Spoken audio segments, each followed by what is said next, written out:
Graça e paz do Senhor a todos. Nós queremos abraçar com muita alegria os nossos irmãos e amigos que nos acompanham pelas redes sociais, a internet, nos ouve pela nossa querida e abençoadora Rádio Paz FM.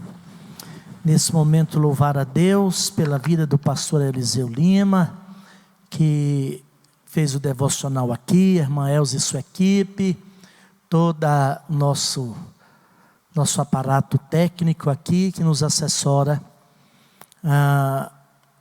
nesta live a mais. Nós estamos convictos e certos de que em breve haveremos de nos reunir aqui com esta casa cheia, porque tudo passa, inclusive e também, esta calamidade haverá de passar. Mesmo os decretos, mesmo as situações adversas, elas finalmente passam. Em algum momento elas chegam ao fim. Mas nós estamos aqui esta noite, como Igreja do Senhor, por determinação do nosso presidente, Bispo Aíde José do Carmo, para falar aos nossos irmãos, ainda que à distância, aqueles que nos ouvem dos seus lares, quem sabe do seu escritório ainda, em qualquer lugar onde porventura você esteja, ouviram a palavra de Deus, ouvir e estudar conosco uma porção a mais da palavra do Senhor. Nós não podemos, ainda que vivendo uma situação tão excepcional como esta, nos esquecemos de que somos a igreja do Senhor, o povo de Deus, que adora ao Senhor e se orienta pela vida, através da palavra do Senhor. Nós procuramos nesta palavra que é normativa para a nossa vida, a orientação, as diretrizes para a nossa vida de crescimento espiritual.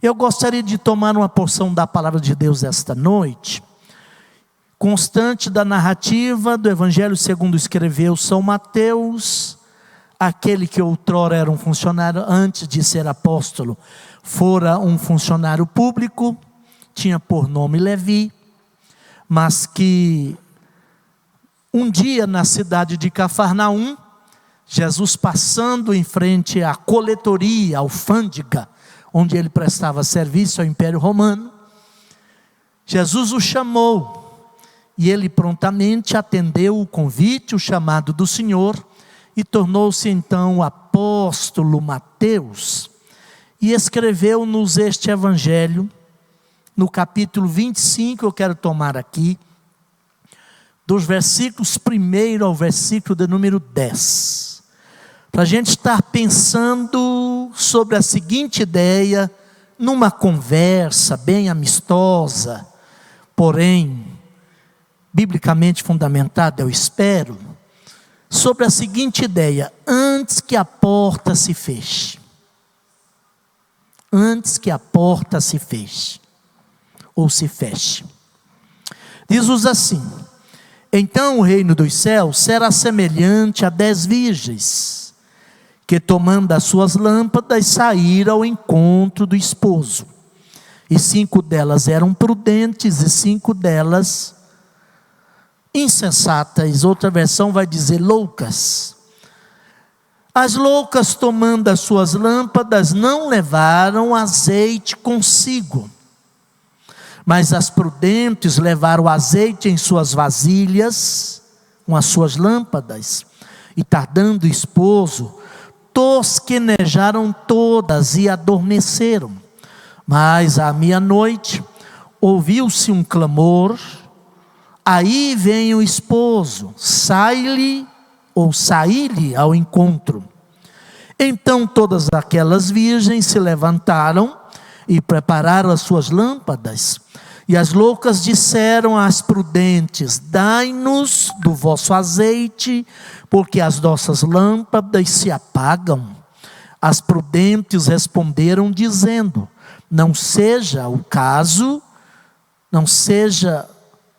caso que nos falte a nós e a vós, e diante aos que o vendem, e comprai-o para vós. E tendo elas ido comprá-lo, chegou o esposo, e as que estavam preparadas entraram com ele para as bodas, e fechou-se então a porta. Meus queridos irmãos que participam conosco desta live, eu tomo esse texto aqui, porque penso que o texto e o contexto dessa passagem tem lições extraordinárias para a minha, para a sua, para a nossa vida, normalmente nesse momento que estamos atravessando. Nosso bispo e nosso presidente disse aqui, naquelas reuniões de domingo, próximo passado, que é impossível que não percebamos que Deus está trabalhando nessa situação. Todas as coisas que acontecem na vontade de Deus. Às vezes nem sempre uma vontade diretiva, descritiva, mas mesmo assim, a vontade de Deus, ainda que uma vontade permissiva.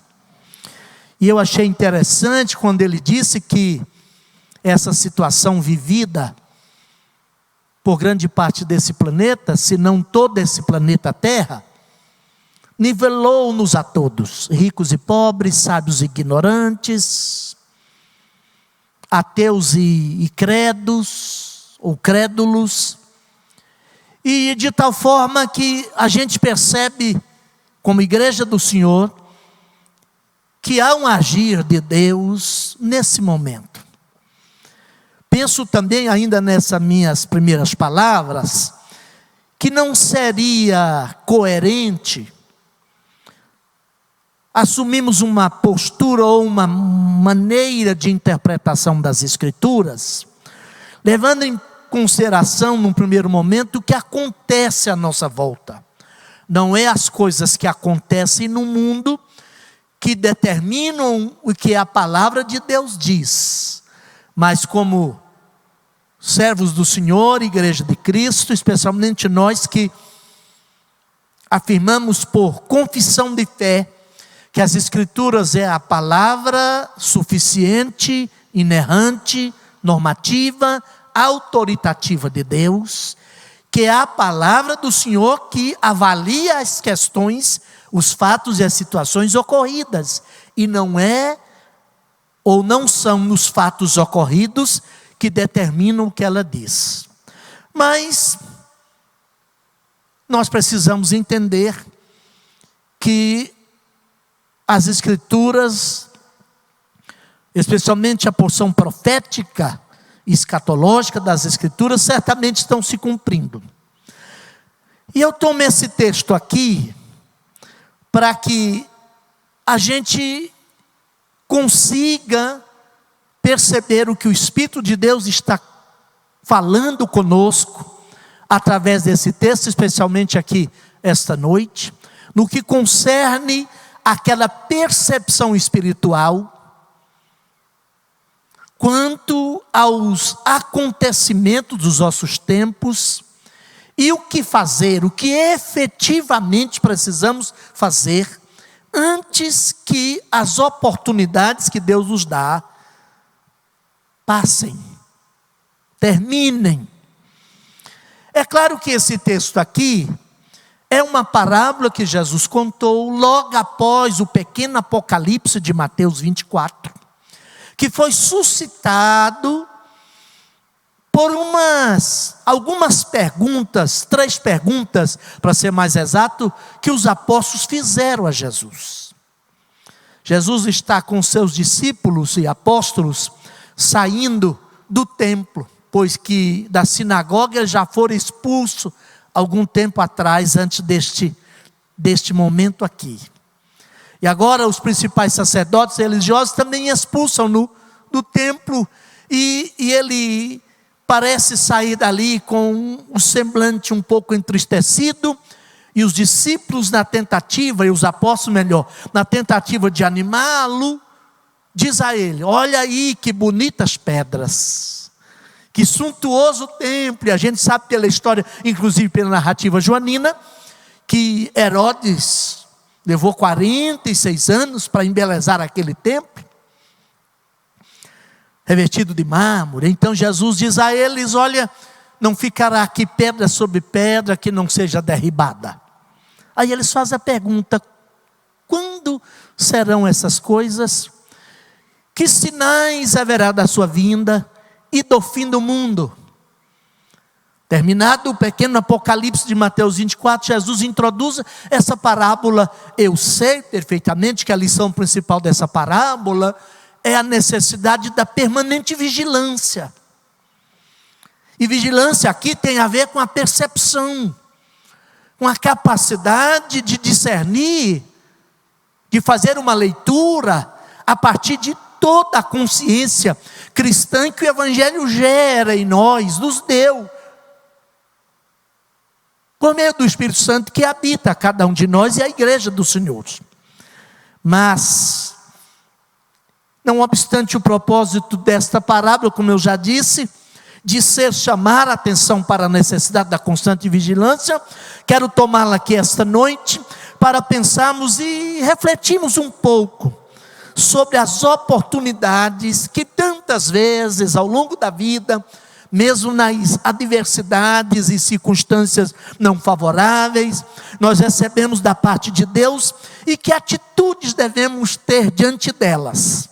Eu penso que esse texto aqui tem algumas lições a nos ensinar, e nesse tempo que me resta eu quero compartilhar algumas delas com você que está na sua casa, no sofá da sua sala, em algum lugar, ouvindo esta palavra, neste seminário de crescimento espiritual. E eu quero observar aqui, que a partir desta parábola, a gente precisa entender que aproveitar as oportunidades que nós recebemos da parte de Deus, implica entendermos, aceitarmos, recebermos, que há uma graça benevolente, inclusiva, da parte de Deus, que inicialmente abençoa igualmente a todos. Veja bem que eu percebo nesse texto, e você pode acompanhar comigo, meu querido irmão, que até certa altura do texto, aquelas 10 virgens estavam, de certa forma, niveladas. Elas receberam o mesmo convite de fazer parte, para fazerem parte do mesmo cortejo nupcial. Isto é graça, abundante graça de Deus. O noivo benevolentemente, certamente foi a alguma aldeia, onde aconteceria a cerimônia de suas bodas nupcial, e escolheu ali 10 virgens, e elas foram então, num primeiro momento, igualmente abençoadas pelo convite recebido do noivo, e aqui então elas estão niveladas, também receberam as mesmas vestes brancas, todas as 10 virgens, receberam as mesmas vestes brancas. Percebe-se pelo texto que todas elas receberam também as lâmpadas, e certamente com a mesma quantidade de azeite. A gente observa também que o noivo demorou igualmente para todas elas. Não há nenhuma particularidade ou uma dicotomia aqui, embora o texto diga que 5 delas eram prudentes e 5 eram insensatas, mas eu penso que esse texto está nos dizendo que a graça salvadora de Deus a todos nós, seus filhos, nos fez um convite inicialmente inclusivo, e para o início da jornada cristã, da caminhada cristã, Ele proveu-nos todos os recursos que nós precisamos para permanecermos em constante vigilância, aguardando a chegada do noivo. E eu fico observando aqui, que às vezes leituras um tanto apressadas, eu lembro disso, minha mãe, meus pais contando essa parábola, recontando, e até mais recentemente, até mais próximo aqui do nosso tempo, alguém tentando usar essa parábola para dizer as virgens prudentes ficaram permanentemente acordadas, só dormiram as virgens insensatas. O texto não diz isso. Até nisto elas estavam niveladas e igualadas. A Bíblia diz aqui que todas elas tosquenejaram. E eu percebo então que a diferença, o problema aqui, não é elas terem em algum momento, pela demora da chegada do noivo, terem se recostado e tirado uma soneca. Esse não era o problema. Eu penso que nós vamos chegar lá na conclusão aqui, daqui a alguns minutos. Está no senso da oportunidade que aquelas 5 virgens loucas não tinham a mesma percepção, não tinham o mesmo senso de valoração, não tinham o mesmo senso de perspicácia quanto ao tempo que Deus estava dando a elas. Aí eu percebo, tem outro fator aqui, que cala assim profundamente na minha alma. O texto afirma que todas ouviram o grito do noivo. Todas tosquenejaram, todas ouviram o grito do noivo, e diz o texto ainda, que todas se levantaram para o encontro. É aqui que começa a distinção. Isso tem a ver com a capacidade de aproveitarmos as oportunidades que Deus nos dá, antes que a porta se feche. E aí, o que eu vejo de distinção aqui entre elas? Primeiro, olha bem, o versículo de número 3, aliás o 4, vai dizer que as prudentes levaram azeite em suas vasilhas.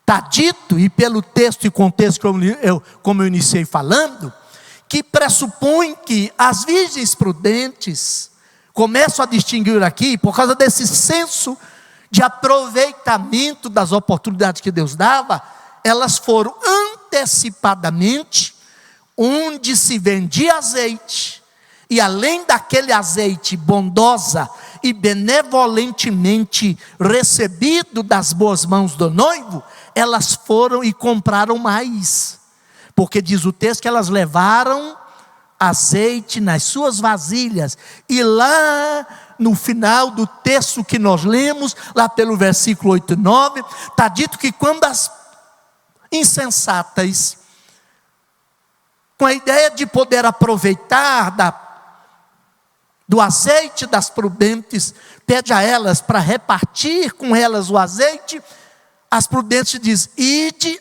aos que o vendem e comprai-o. Fica subentendido, pelo menos, que as prudentes compraram antes.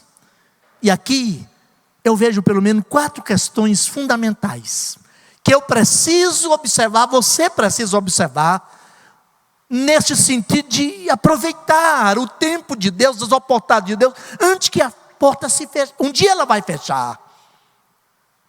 Quais delas? Primeiro, aguçar o senso de valoração da bênção e do convite recebido, da bênção recebida da parte de Deus.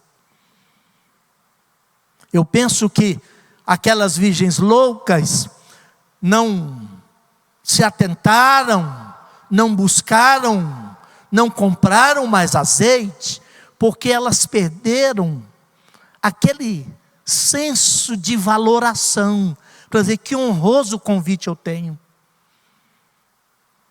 Aqui na minha aldeia, na minha cidade, sei lá, quantas outras poderiam ter sido convidadas para estarem neste evento, nestas bodas. Eu fui escolhida, sabe, meu querido irmão e amigo. E o bispo também disse aqui, em algum momento, em uma das suas falas, que hoje a maioria de nós talvez estamos saudosos dos cultos, né, pastor Eliseu? Mas quantos de nós, por qualquer motivo, qualquer desculpa esfarrapada, embrulhada até às vezes num invólucro de mentiras pessoais, cabulamos uma reunião, deixamos de vir a um culto de ensino, onde o nosso pastor, os nossos instrutores e mentores espirituais nos conduziriam, porque a gente vai perdendo o senso de valor. Essas moças, as 5 virgens loucas, certamente pensavam consigo: Ele nos deu, e por termos sido alvos da benevolência dele, certamente num segundo momento, nós vamos alcançar também, de modo gratuito, a bênção final. Deixa eu dizer para vocês, eu preciso entender, meu querido irmão e amigo, que a salvação é pela graça, mediante a fé. Nós sabemos disso aos Efésios 2, 8 e 9. Disse até que não vem de coisas e obras que eu possa realizar, nem você possa realizar. Todavia, conquanto a graça seja o favor imerecido e benevolente da parte de Deus, que concede a mim e a você aquilo que a gente não merece, no segundo momento, eu preciso, aqui tem a segunda verdade, que aquelas 5 virgens prudentes tinham, que as distinguiam das outras insensatas, a coragem para investir, gastar mais. Eu penso que até nesses dias, sobrando tempo, a gente lê um pouco mais, até para ver se o tempo não fica tão nesse marasmo. Eu estava relendo alguns livros de Dietrich Bonhoeffer, preso a mando de Hitler no dia 5 de abril de 1934. E morto, parece que 2, 3 semanas antes do fim da Segunda Grande Guerra. Por maldade de Hitler, ele sabia que tinha perdido a guerra. E foi enforcado e executado. Não sei se, acho que por enforcamento. Poucos dias antes da rendição dos alemães. E um livro que trata de um conceito chamado a graça barata. O que é a graça barata? É aquela graça que, embora aceite a verdade de que nós não podemos fazer nada de nossa parte para merecer as bênçãos de Deus, neste caso aqui, esse glorioso convite de entrar na festa eternal, conquanto a graça nos dê essa benevolência, nos faça esse convite, por mera bondade de Deus, ela não dispensa o esforço. Porque o contrário de graça não é esforço, é mérito. Não é por mérito que eu consegui. Não é por mérito que essas virgens conseguiram tanto o convite, as lâmpadas, as vestes e a honrosa oportunidade de estar na festa daquele noivo. Mas uma vez recebido o convite, essa primeira bênção, a gente precisa acreditar um pouco mais para gastar mais tempo. Do muito tempo que Deus nos dá, tirar algumas horas para burilar um pouco mais o nosso talento, o nosso dom. Se o noivo da igreja está aparentemente demorando, não aproveitemos com negligência, displicência, essa aparente demora, mas aproveitemos essa demora para alvejar mais as nossas vestes, para investir mais tempo na oração, na leitura da Bíblia, na consagração. Agora, só investe quem acredita, né? Há uma terceira questão aqui, dentro dessa ideia, é de que as virgens prudentes, além de ter um senso de valoração diferente daquelas virgens imprudentes ou loucas, além de ter essa compreensão de que era preciso agora gastar um pouco, investir, eu já disse, só investe quem acredita. Tinha uma terceira questão aqui, que eu acho fantástico. Elas entenderam que o prêmio, a oportunidade de estar na festa, valeria todo o esforço e empenho. Oxalá o Espírito Santo de Deus nos faça entender que a igreja, a noiva do Cordeiro, que atravessa séculos e milênios, são 2 milênios já passados. Aparentemente parece que o noivo está tardando.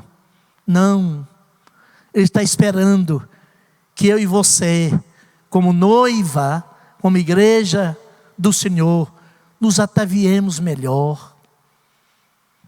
Que nós entendamos que o prêmio da soberana vocação de Deus em Cristo Jesus, nosso Senhor, conforme Paulo falou aos Filipenses, vale a pena o empenho, o esforço. Pois naquele contexto Paulo falou, por isso eu luto, por isso eu corro, por isso eu prossigo para o alvo. Eu penso que esse momento traz para nós, igreja do Senhor, e quem sabe para cada um de nós crentes, aquela sensatez, aquele discernimento espiritual, para começarmos a valorizar mais aquilo que deve ser valorizado. O eterno, a festa eternal, aquele grandioso dia do Senhor. E eu encerro num terceiro ponto aqui, uma terceira aplicação que eu faço.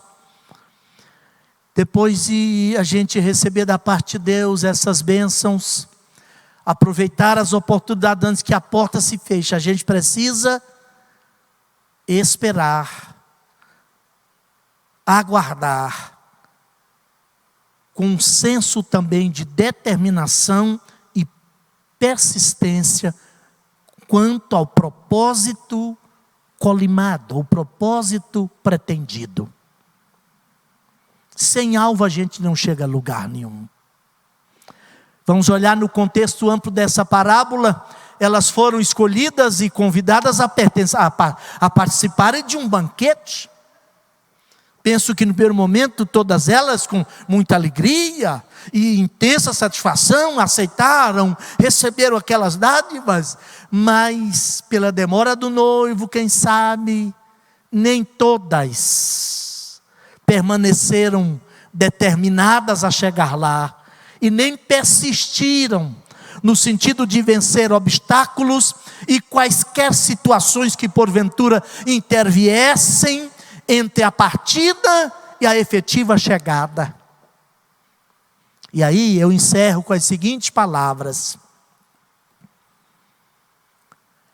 que a demora do noivo, e quem sabe para nós hoje, querido irmão e amigo, serviu para medir qual fora o grau de persistência e vigilância daquelas virgens.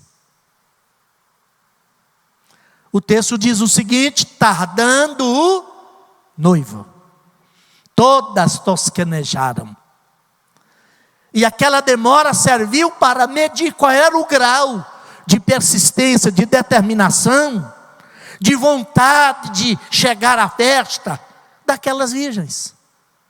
5 delas foram reprovadas. 5 delas não passaram no teste.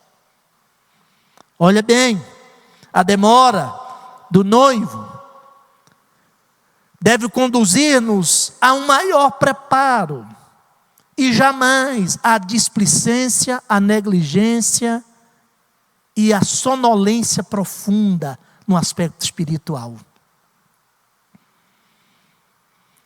Olha aqui, depois do devido preparo, depois do devido convite melhor, o preparo é da nossa parte. Manter a lâmpada acesa, acreditar suficientemente na proposta, no treino a ser alcançado, ao ponto de meter a mão no bolso, tirar o dinheiro ao custo qualquer e gastar um pouco mais. E aqui eu me lembro, meus queridos irmãos, daquela carta que Jesus enviou a uma das 7 igrejas da Ásia, mais precisamente a igreja de Laodiceia. E esse momento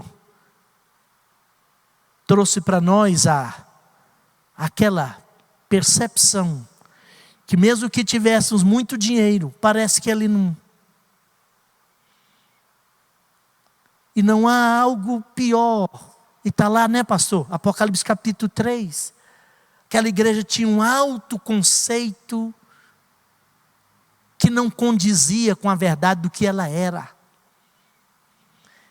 E a Bíblia diz que o Senhor é pela verdade. Aliás, Ele é a própria verdade encarnada.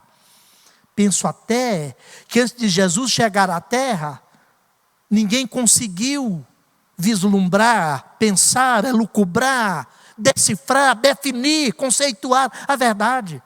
Pois a verdade é uma pessoa. Victor Franklin até escreveu num dos seus livros que o que caracterizaria, o que haveria de caracterizar a virada do milênio e esse início de tempo, com as múltiplas verdades e desconstrução, o desconstrucionismo semântico e o relativismo das verdades, seria o fato que os homens discutiriam infinitamente e não chegariam a conclusão nenhuma, porque faltar-lhes-ia o pressuposto da verdade.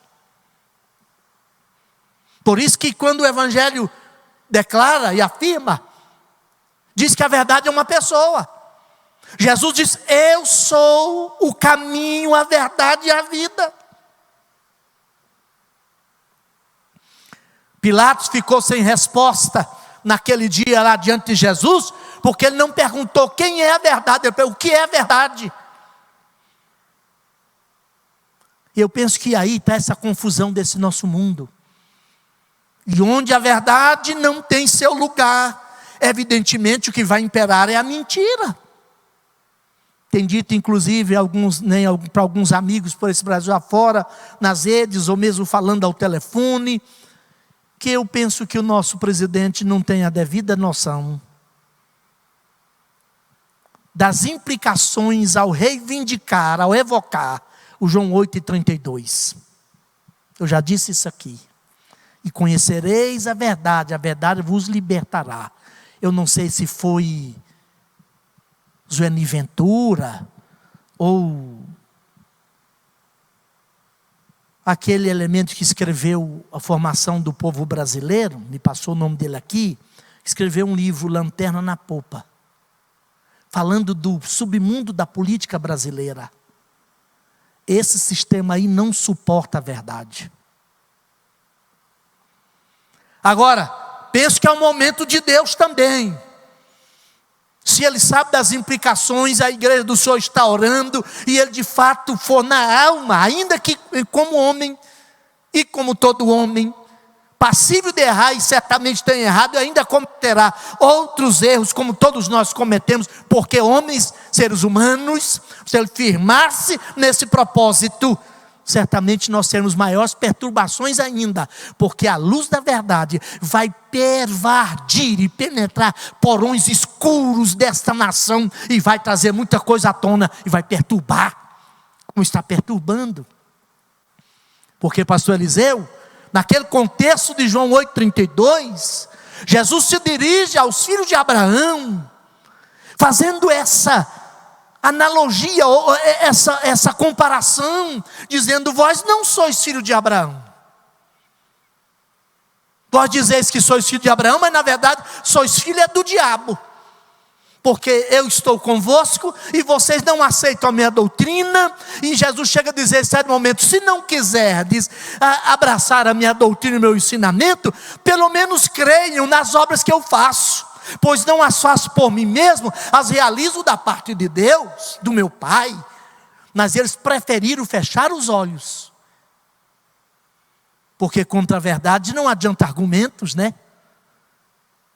E Jesus chegou a chamar o filho de Abraão. Eu fico achando difícil esse negócio, chamando o filho de Abraão de filho do capeta, filho do diabo.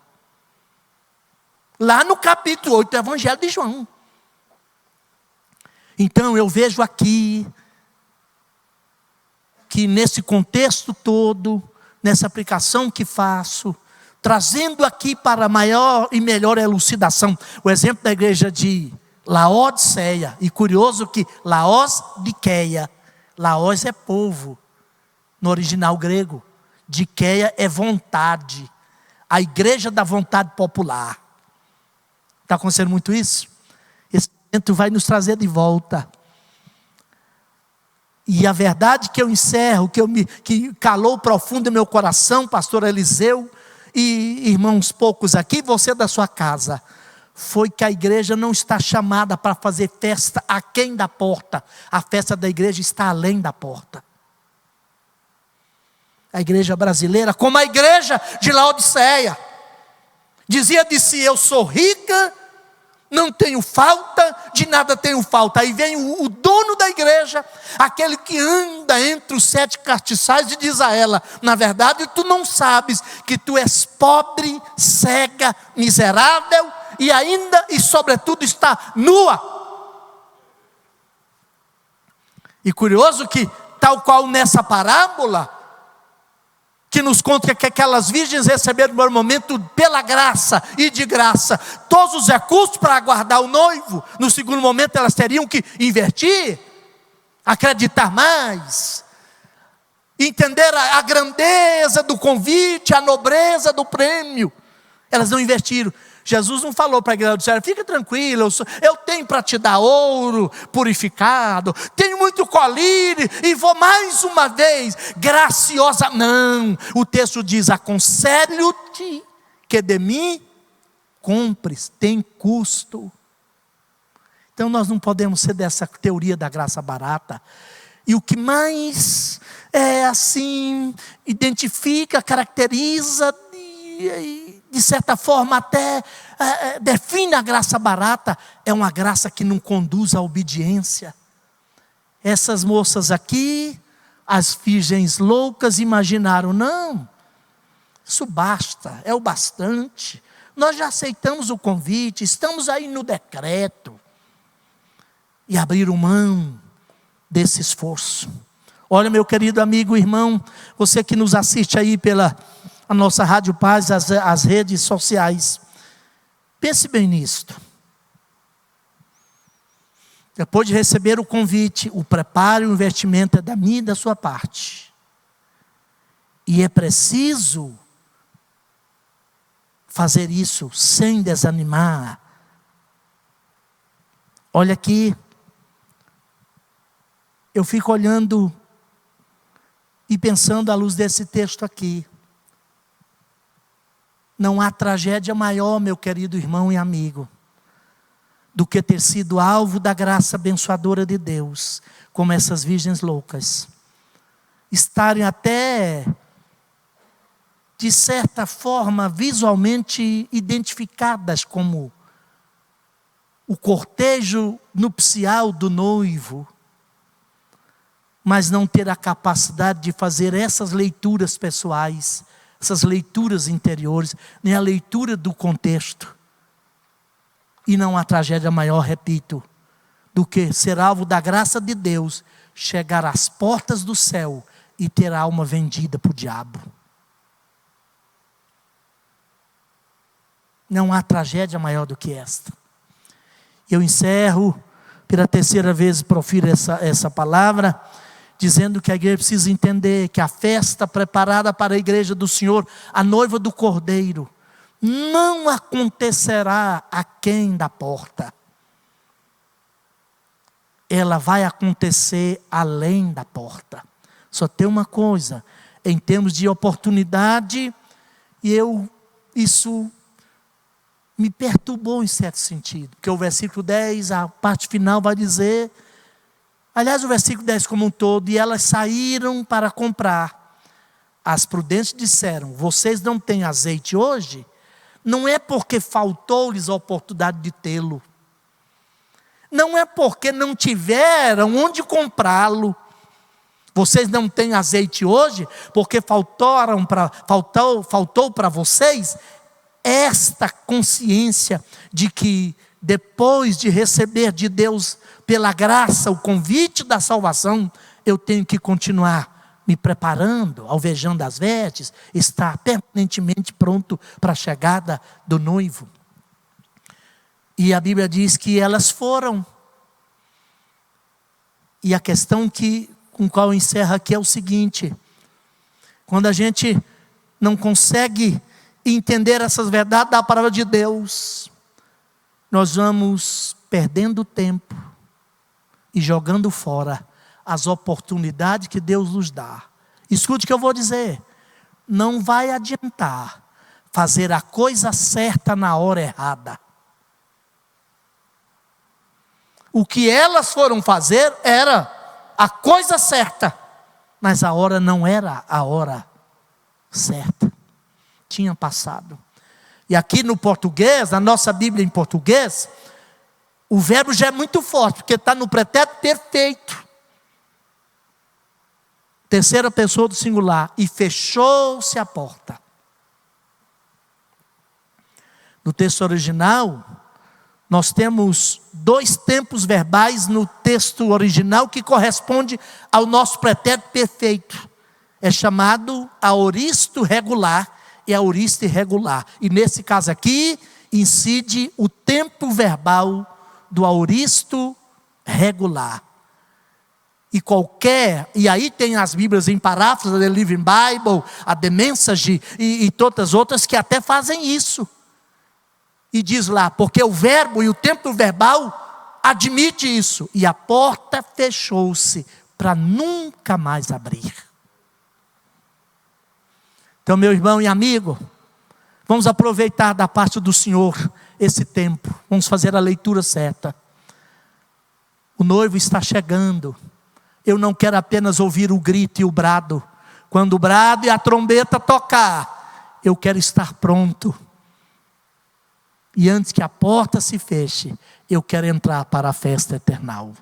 Não quero ter perdido toda a minha caminhada e todo o meu esforço e empenho, para que no último momento eu não esteja apto para adentrar e ouvir o glorioso e bendito convite de Deus, que diz, ou de Jesus, que diz: vinde, benditos de meu Pai, e possuí por herança o reino que vos está preparado desde a fundação do mundo.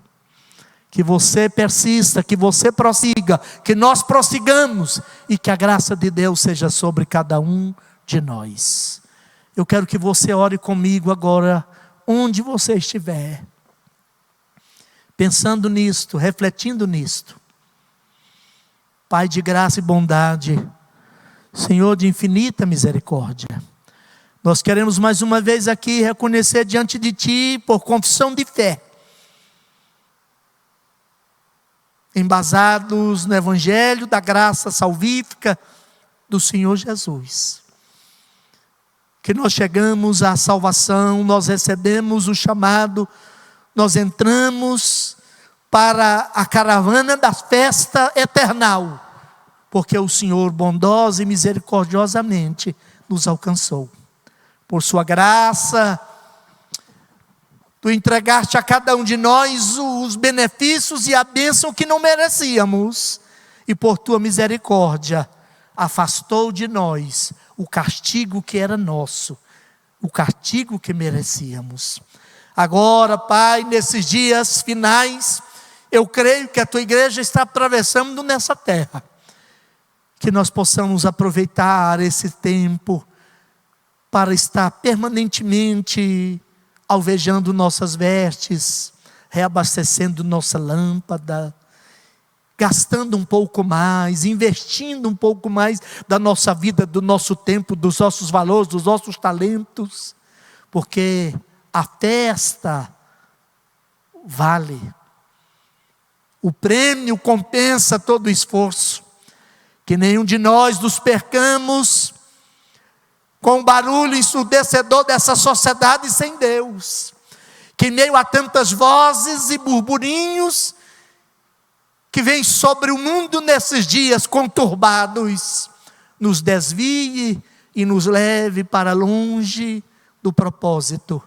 Nós ainda estamos aguardando, Pai, vestes alvejadas, lâmpadas nas mãos e azeites em depósito.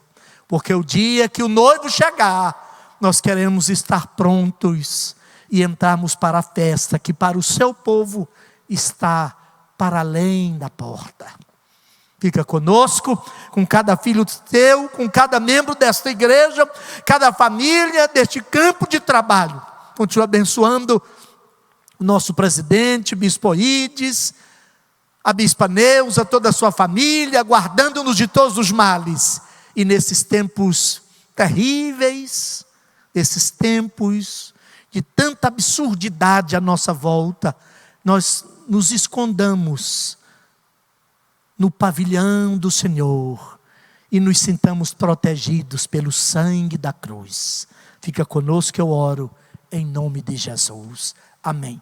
Gente, muito obrigado. Meu abraço a todos. Pastor Eliseu, por favor.